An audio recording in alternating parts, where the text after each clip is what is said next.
Good afternoon बेटा, कैसे हो आप सब लोग। अभी तक हमारी जो ऑनलाइन कक्षा लगी उसमें हमने क्या किया था, पाठ 9 जो हमारा था वह चिड़िया के बारे में था और माधव दास है ना, उसके बारे में जो कहानी है उसको हमने देखा था, उसके प्रश्न के उत्तर समझे। अब आज हम हमारा जो पाठ 10 है उसको प्रारंभ करते हैं ना, उसको स्टार्ट करते हैं कि पाठ 10 का नाम क्या है। ये जो दिया है आपको, ये है अपूर्व अनुभव। अनुभव होना मतलब किसी घटना को, किसी प्रसंग को हमने क्या करना, महसूस करना है ना। मतलब वो क्या हो चुका है, पहले कभी हो चुका है और अब हम उसके बारे में क्या करते हैं, कुछ अकेले समय में बैठे हैं और क्या कर रहे हैं, उसको याद कर रहे हैं ना, सोच रहे हैं। और अपूर्व मतलब जो है पहले घटित हो चुका है ना, ये आपको बताया गया है। तो सभी जो अपनी हिंदी बसंत है उसको निकाल लीजिए और पाठ 10 अपूर्व अनुभव, ये इसको देखिए जो आपको यहाँ पर पेज नंबर 75 पर दिया है। मैं आपको यहाँ से स्टार्ट करती हूँ, आप आपके जो इसमें पेंसिल रखिए और इसको रीड करिए, मैं यहाँ से आपको समझाती हूँ। तो देखिए यहाँ पे लिखा है, सभागार में शिविर लगने के 2 दिन बाद तोतो चान के लिए एक बड़ा साहस करने का दिन आया। मतलब सभागार क्या है, जहाँ पर सभा आयोजित की जाती है ना, वह भवन, सभा भवन, जहाँ पर बहुत सारे लोग क्या होते हैं, एक साथ बैठ सकते हैं, विचार विमर्श किसी बात पर कर सकते हैं। तो वहाँ पर क्या हुआ, एक शिविर लगा। शिविर मतलब कैंप जिसको हम बोलते हैं, छोटा, वो लगा। और उसके 2 दिन बाद क्या हुआ है कि एक तोतो चान नाम का जो एक लड़का है, व्यक्ति है, उसको बहुत बड़ा साहस करने का दिन आया 2 दिन बाद। मतलब उसके सामने कुछ घटना हुई। इस दिन उसे यासुकी चान से मिलना था। मतलब क्या हुआ, 2 दिन बाद उसको, हो सकता है कोई लड़का है, दोस्त है, क्या है, उससे उसको मिलना था। इस भेद का पता, मतलब जो मिलना है, इस भेद का पता, इस बात का पता न तो उसके माता पिता को था, ना ही इधर इसके माता पिता, जो 2 लड़कों को मिलना था, तोतो चान और यासुकी चान, दोनों को नहीं पता था। उसने यासुकी चान को अपने पेड़ पर चढ़ने का न्योता दिया था। अब दोनों दोस्तों के बीच में कुछ बात हुई होगी है ना, तो वो उसने क्या किया, तोतो चान ने यासुकी चान को पेड़ पर चढ़ने का न्योता दे दिया। तोमोए में हर एक बच्चा बाग के एक एक पेड़ को अपने खुद पर चढ़ने का पेड़ मांगता था। तोमोए मतलब जहाँ पर क्या होते हैं, छोटे छोटे से घर है, वहाँ पर है ना, जो कस्बा या हम क्या बोल सकते हैं, तंबू या कैंप जो लगे हुए थे ना, कैंप के लिए छोटे छोटे से बना दिए थे ना, ठहरने के लिए आवास। तो वहाँ पर जो हर एक बच्चा है, वह वहाँ पर बगीचा भी था, तो बगीचे के जो एक एक पेड़ पर चढ़ना, क्या करता था, उसको पेड़ पर चढ़ना था और ये बोलते थे कि ये जो पेड़ है उस पर मुझे चढ़ना है, दूसरे पेड़ पर दूसरे दोस्त को चढ़ना, इस तरीके से। तो तोतो चान का पेड़ मैदान के बाहरी हिस्से में कोहोनबुत्सु जाने वाली सड़क के पास था, है ना। यह दूसरे देश की एक कहानी है आपको। और जहाँ पर मैदान, जहाँ पर शिविर लगाता, ये बताया है कि यह क्या था, बाहरी हिस्से में, और बाहरी तरफ रोड को जाने वाली, है ना, दूसरी ओर जाने वाली एक सड़क के पास था। बड़ा सा पेड़ था, उसका चढ़ने जाओ तो पैर फिसल जाते। वो पेड़ बहुत बड़ा था, पर ठीक से चढ़ने पर जमीन से कोई 6 फुट की ऊंचाई पर एक द्विशाखा तक पहुंचा जा सकता था। मतलब यदि हम ठीक से चढ़ें तो 6 फुट, पेड़ क्योंकि बहुत ऊंचा था, तो 6 फुट की ऊंचाई पर क्या था, द्विशाखा, मतलब 2 तरफ की शाखाएं निकली थी, उससे उस पर चढ़ा जा सकता था। बिल्कुल किसी झूले से आरामदेह जगह थी यह, है ना, क्योंकि द्विशाखा मतलब झूले जैसी डाल लगी है, तो दोनों तरफ क्या कर सकते हैं, उससे झूला जा सकता है। तोतो चान अक्सर खाने की छुट्टी के समय या स्कूल के बाद ऊपर चढ़ी मिलती। तोतो चान असल में क्या है, एक लड़की है। तोतो चान क्या है, असल में एक लड़की है। वह क्या होती, स्कूल के बाहर जब होती छुट्टी, है ना, समय पर, तो स्कूल के बाद उस पर चढ़ी मिलती। वहाँ से वह सामने दूर तक ऊपर आकाश को या नीचे सड़क पर चलते लोगों को देखा करती, जो पेड़ के ऊपर चढ़कर।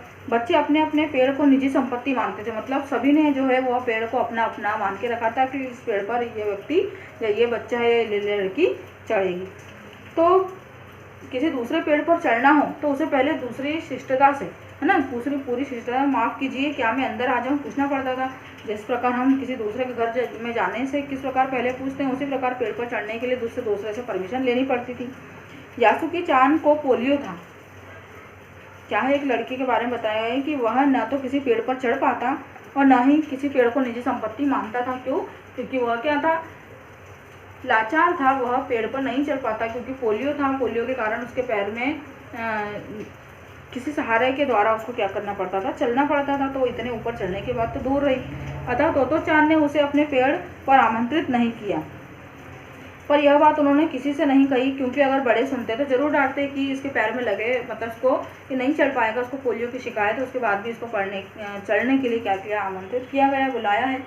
घर से निकलते समय तोतो चान ने हाँ से कहा कि वह यासुकी चान के घर डेनेन चोफू जा रही है, क्योंकि वो झूठ बोल रही थी।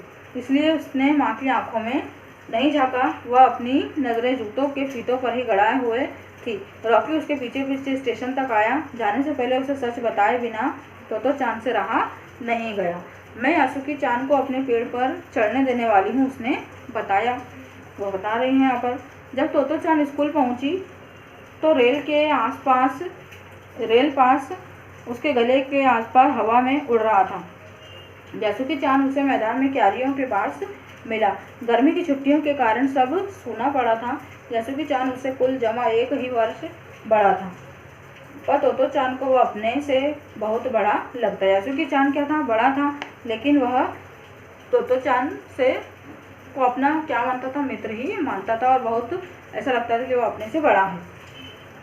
जैसे ही यासुकी चान ने तोतो चान को देखा, वह पैर घसीटता हुआ उसकी ओर बढ़ा। उसके हाथ अपनी चाल को स्थिर करने के लिए दोनों ओर फैले हुए थे। तोतो चान उत्तेजित थी। तोतो चान जो लड़की है वह यासुकी चान को देखते हुए क्या करती है, उसकी ओर जाने के लिए दौड़ती है ना, और अपनी चाल को स्थिर करने के लिए, रुकने के लिए दोनों हाथ फैले हुए। और वो उत्तेजित थी कि वे दोनों आज कुछ ऐसा करने वाले थे जिसका भेद, जिसका रहस्य जो है किसी को भी नहीं मालूम था। वह उल्लास में ठिठिया कर हंसने लगी। यासुकी चान भी हंसने लगा। दोनों, मतलब लड़का और वो लड़की, दोनों हंसने लगे। तोतो चान यासुकी चान को अपने पेड़ की ओर ले गई और वह तुरंत चौकीदार के छप्पर की ओर भागी, है ना। तोतो चान जो थी वो यासुकी चान को कहाँ ले गई, पेड़ के छप्पर के वहाँ पे, जैसा उसने रात को ही तय कर लिया था, और वहाँ से वो एक सीढ़ी घसीट कर ले आई। उसे तने के सहारे ऐसे लगाया जिससे वह द्विशाखा तक पहुँच जाए। वह कुर्सी के ऊपर चढ़ी और सीढ़ी के किनारे को पकड़ लिया, है ना। तब उसने पुकारा, ठीक है, अब ऊपर चढ़ने की कोशिश करो। यासुकी चान के हाथ पैर इतने कमज़ोर थे कि वह पहली सीढ़ी पर बिना सहारे के चढ़ नहीं पाया। वास्तव में तोतो चान जो लड़की थी, वह यासुकी चान जो अपने मित्र, जो कैसा था, पैरों से लाचार था, उसको पेड़ पर चढ़ाना चाहती थी। तब वह पहली सीढ़ी पर ही बिल्कुल नहीं चढ़ पा रहा था, उसके हाथ पैर कमज़ोर थे। इस पर जो तोतो चान जो ऊपर पहले चढ़ गई थी, वह नीचे उतर आई और यासुकी चान को पीछे से फिर धक्का देकर चढ़ाने लगी। पर तोतो चान छोटी थी और नाजुक थी, इससे अधिक सहायता उसकी वह और क्या कर सकती थी। तो यासुकी चान ने अपना पैर सीढ़ी पर से हटा लिया और हताशा से सिर झुकाकर वह खड़ा हो गया। तोतो चान को पहली बार लगा कि जो काम ऊपर पेड़ पर चढ़ने का है वो इतना आसान नहीं है जितना वह सोचे बैठी थी। लेकिन वो अब क्या करे। यासुकी चान उसके पेड़ पर चढ़े, यह उसकी हार्दिक इच्छा थी। वह उसको चढ़ाना चाहता था। वह उसके सामने गई। उसका लटका हुआ चेहरा जो था, उदास चेहरा, उसको हंसाने के लिए गाल फुलाकर तरह तरह के उसको बहाने बनाने पड़े। तो वो बोलती कि ठहरो, एक बात सूझी है। फिर वह चौकीदार के छप्पर की ओर दौड़ी और हर एक चीज़ उलट पुलट कर क्या करने लगी, वह उसको देखने लगी। आखिर उसे एक तिपाही सीढ़ी मिली जिसे थामे रहना भी जरूरी नहीं था, है ना। तिपाही सीढ़ी 3, जिसमें क्या थे, 3 पैर लगे थे, मतलब ऐसे स्टैंड जैसी। वह तिपाही सीढ़ी को घसीट कर ले आई तो अपनी शक्ति पर हैरान होने लगी। तिपाही की ऊपरी सीढ़ी द्विशाखा तक पहुंच रही थी, है ना। उसने उसके ऊपर सीढ़ी को लगा दिया जो पेड़ की डाल को छूती थी। देखो, अब डरना मत, उसने बड़ी बहन किसी आवाज़ में कहा। यह डगमगाएगी नहीं, है ना। और उसको ऊपर चढ़ने के लिए फिर बोलने लगी। यासुकी चान ने घबरा कर तिपाही सीढ़ी और पसीने से तरबतर तोतो चान की ओर देखा।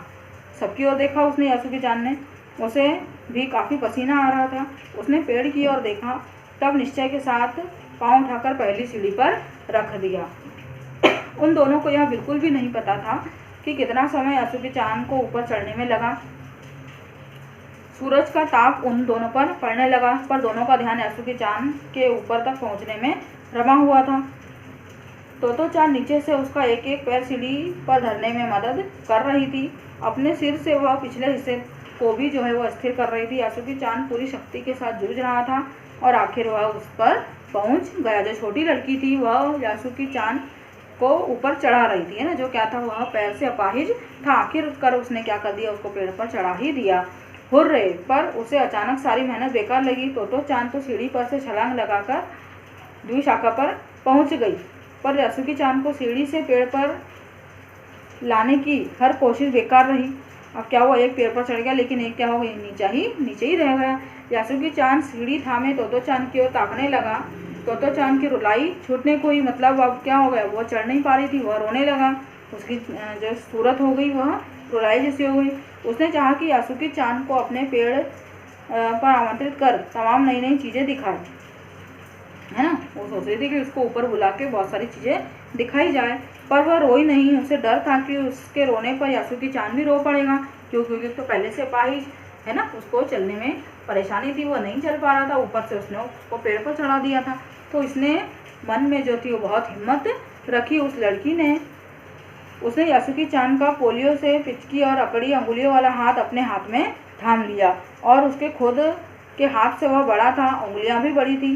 देर तक तोतो चान उसका हाथ थामे रही और तब बोली कि तुम लेट जाओ, मैं तुम्हें पेड़ पर खींचने की कोशिश करती हूँ, है ना। वापस से उसको पेड़ पर चढ़ने की कोशिश करती है और उसको बताती है। अब हम जो हमारी अगली कक्षा होगी उसमें हम इस कहानी को कंटिन्यू करेंगे। तब तक आपको इस जो कहानी दी है उसको पढ़कर आपको रखना है, और इसका जो मॉरल निकलता है आप उसको सीखिए।